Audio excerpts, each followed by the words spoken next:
پاکستان کے صوبہ خیبر پختونخوا کے ضلع سوات میں شدت پسندوں کے خاتمے کے بعد خوف کے سائے چھٹ جانے پر اسکولوں میں طالبات کا اندراج اور حاضری میں اضافے کا رجحان بتدریج بڑھ رہا ہے۔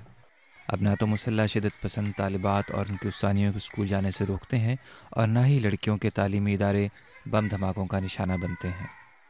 یہاں کی طالبات امن بحال ہونے پر خود کو محفوظ تصور کرتی ہیں اور نصابی و غیر نصابی سرگرمیوں میں بے خوف ہو کر حصہ لے رہی ہیں۔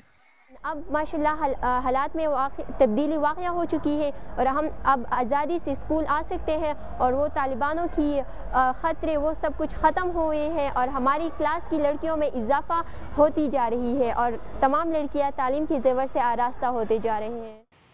لیکن یہ طالبات اور ان کی استانیاں طالبان کے سیاہ دور کو بھولی نہیں ہیں، جب طالبان کی جانب سے خود ساختہ شریعت کے نام پر خواتین اور بچیوں کو ہراساں کر کے انہیں گھروں میں بند رہنے پر مجبور کیا جاتا تھا۔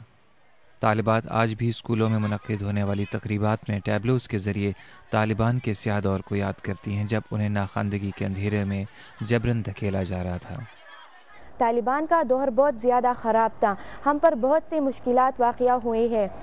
انہوں نے بچیوں کو تعلیم کرنے سے منع کیا تھا اور انہوں نے کہا تھا کہ ہم اگر بچیاں اسکول گئی تو ہم ان پر ایسڈز پھینکیں گے، تو اسی وجہ سے بہت سی اسکولز بند ہو گئی۔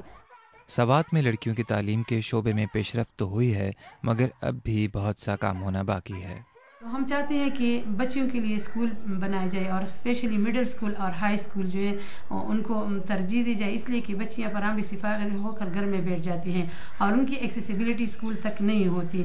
باقی جو گرلس اسکولوں میں یہ ہے کہ بہت سے اسکول بہت فار فلنگ اور پہاڑی علاقوں پر بنائے گئے ہیں، جبکہ لڑکوں کے اسکول وہ روڈ سائڈ پہ ہیں، تو ہماری بچیوں کے لیے یہ بھی بہت مشکلات ہیں۔ تو سوات کی طالبات تعلیم حاصل کرنے کا شوق رکھتی ہیں۔ ان کے مطابق صرف حصول تعلیم کے ذریعے ہی وہ مستقبل میں ایک باشعور اور مفید شہری بن سکتی ہیں۔